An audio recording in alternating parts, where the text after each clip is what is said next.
Hi everyone and welcome to today's General Hospital recap. As always, don't forget to subscribe so you don't miss any of our videos or recaps. The sun is out and it's so pretty today, so we're going no filter, which is something I haven't done in like literally years when it comes to the recap. So let's get right to it real fast. I missed a smidge around 3:37. It couldn't have been more than just a little bit of Laura and Kevin's conversation because there was like some important like breaking news, but they didn't like super cut into the show, which was nice. But I just want to let you know, if you're like, why didn't you talk about this? It's like, oh, I probably might not have seen it. All right, so let's get right to it. At Sunny's, Carly is worried about Sunny. She hopes he comes home soon, and he does. He walks right in the door. I wish life worked like that. And she's really happy. And Sunny tells Carly what happened in Ecuador, and he says another reason that he didn't kill Carlos was because Carly wanted him to live his life different. And I'm like, I'm pretty sure that's something you made up on the plane because there was no evidence of that at the time. At Windermere, Dante comes over to spend time with Rocco. Seems to be more focused on Lulu. Haha. So Nicholas is having the worst morning. Not even being dramatic. It's a pretty bad morning. I don't know how I'd feel if I woke up and everything I hoped was a nightmare turned out wasn't a nightmare. And he tells Laura he gave up ELQ to Jason. And Dante and Lulu come into the conversation and overhear that Nicholas sold his shares to Jason because of Hayden. And Lulu's like, how could you do that? And he's like, I don't want to tell you that, especially because you're married to a police officer. So Laura has an appointment with a cryptographer that she met on the internet, and Lulu has her concerns, obviously, but Laura's like, we're meeting in a public place. Nothing can go wrong. Of course not. Cryptographers you meet on the internet. What could possibly go wrong? So Lulu will not let it go when it comes to Nicholas. She is pushing the issue, and she thinks that they should pursue some action against Hayden. And Nicholas is like, first of all, I know you think you're helping, but you're totally not helping. And she picks up that Hayden has something on him, because why else would you not want to go to the authorities, right? So she wants the truth, and he says that if she has Dante arrest Hayden, people she cares about will go to prison. And Nicholas, okay, so Dante comes in and is like, whoa, whoa, whoa, there seems to be a lot of yelling here. And Nicholas is like, it's just a sibling disagreement. And Lulu tells Dante who Hayden Barnes is, and Lulu wants Dante to pursue it. But Dante's like, look, since Nicholas didn't, like, give in to her coercion, like, there's really no crime there. It's more of an SCC issue. Plus, didn't he say something about people you care about going to prison if this gets pursued? Did you hear that part? At Jason's place, Jason has the stock. Sam comes over and they head off to the hospital. And you'll see why in a second. At the hospital, Michael and Monica got a message from Jason to meet in Tracy's hospital room, and they wonder what's up, what's going on. Maybe Sam and Jason are getting remarried. Who knows? It's not that. It's even more exciting if that's even possible. So Dr. Finn comes into Tracy's room, and she has her whole smorgasbord of food that I'm just like, that looks delicious. I'm literally like making dinner after this, and it's like 4:12 p.m. because I'm just so hungry. And he asks if she has a job to go back to once she's out of the hospital, and she's like, nope, I lost my family business. And I'm like, that is technically no longer true, Tracy. I have to cough 1 second. So Tracy asks Dr. Finn to stay on permanently, and then Monica and Michael come in, and she asks Monica what it would take to get Dr. Finn on staff. Yes.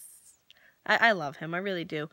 So Dr. Finn seems to leave the room because he seems to be having some issues. And Obrecht asks if he remembered that his presentation is later today. And he's like, well, since you just said it, obviously, yeah, and I would know it now. He's so snarky. I love him. So Jason and Sam come in, and Tracy starts being snarky. And I'm like, hold up a second. You're not going to want to do that. Trust me. You're going to be happy in about 0.5 seconds. So he says he's the new owner of ELQ, and they're all floored. They're like, "What? How did this happen?" So, he says how he gave, well, actually, Tracy's like, "What did you give Nicholas an offer he can't refuse?" And Sam's like, "Yeah, literally that. That's exactly what happened. Were you there? Were you watching yesterday's show? Because that's literally what happened." So, Michael points out the silver lining because Tracy's still like kind of being Tracy, but that ELQ is back with the Quartermain's. So Jason wants the stock divided back like Edward wanted, and he asked Michael if he wants his old job back, and I'm like, of course he does. And Michael asked him to come work for ELQ, but like, no for now, but we'll see. Yay. So Tracy thanks Jason, and he has to leave because he has to arrange the transfer funds in person, as you would with a large money amount, obviously. Something we're all familiar with, right? Yeah. So Tracy has something to say, and she says how he broke his grandfather's heart when he turned his back on the family, but at this moment, Edward is smiling on him. And I'm just like, my goodness, like today was like such an uplifting day, like, and I'm starting to feel better. So it all happened, it all culminated. Everything's great, right?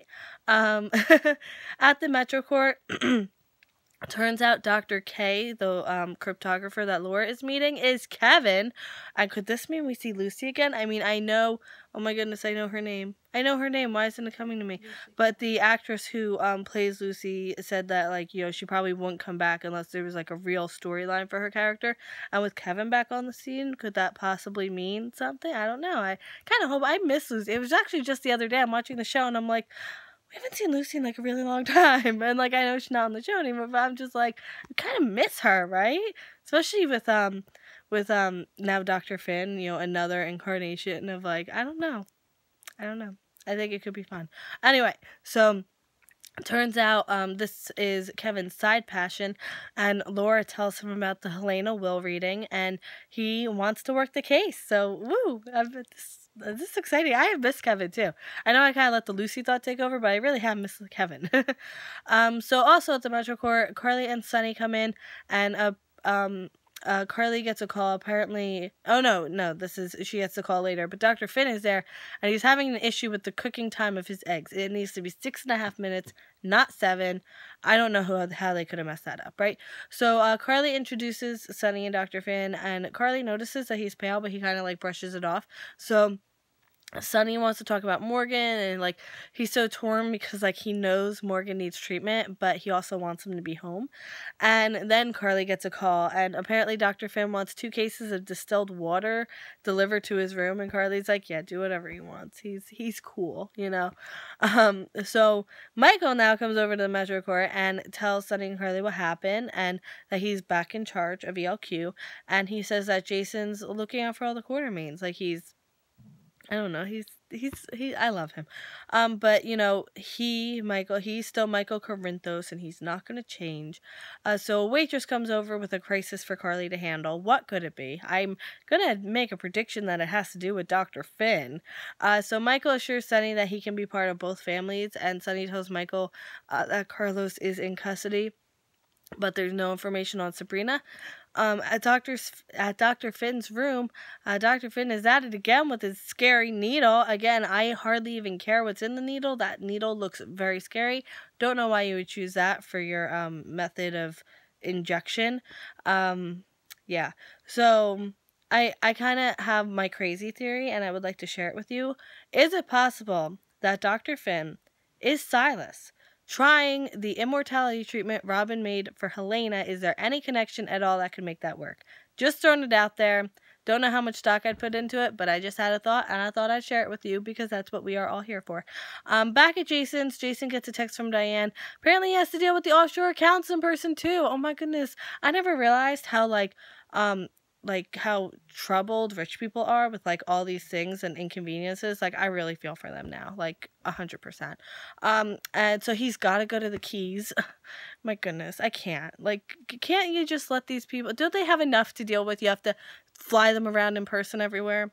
But he wants Sam to come with him, and I'm like, yay. But now end scene. Dante. Oh wait, end scene. Woo! I can woo again! It's a Christmas miracle! So Dante thinks it's best for them to drop the whole Nicholas and Hayden thing right now, because there's chocolate chip cookies in the kitchen, which obviously take precedence. Like, I just ate, like, half a thing of cookies this morning, and I only ate half the thing because I ate the other half last night, so I finished the cookies this morning. So Sam tells Jason she can't go because of Danny, but they'll enjoy each other's company now. Tracy's really proud of Jason, and she tells Monica that, and I'm like, oh my goodness, Tracy is like, right? Like, I can't even, there's not a word for it. It's just like an emotion. I just have to go like, you know? Obrecht is having a bit of a fit because Dr. Finn didn't show up for the lecture he was supposed to give, and now she has it out for him. Carly comes over to Dr. Finn's room, because, oh no, Carly comes over to tell Michael and Sonny that she has to go because apparently Dr. Finn requested a wake-up call and he isn't answering. Carly wants Sonny. I can't even, I wrote Sonny. Why did I say Carly? Why is that name always in my head? I don't get it. But Sonny wants Michael to kind of let Sabrina go. And Michael's like, look, I don't know about how I feel about Sabrina, but I'm involved whether or not I want to be. And I'm like, oh, you kind of don't have to be right now. Carly knocks on Dr. Finn's door, and after he doesn't answer a few times, she uses her key because he's not answering, and she looks in and she sees him passed out on the couch with the needle and the needle pouch on the floor. What is she gonna think? Are we gonna get an explanation tomorrow? I don't know. But I kind of hope we do at least a little bit, at least a lie. Like, start us out with something, and then we'll get the truth in, like, 4 months or something. But anyway, thank you so much for watching today's video. Tomorrow will be on time as well. Yay, I know. It's so great. But that will change shortly. I'll tell you more about that later. But thank you so much for watching. I hope you have a great day. Bye.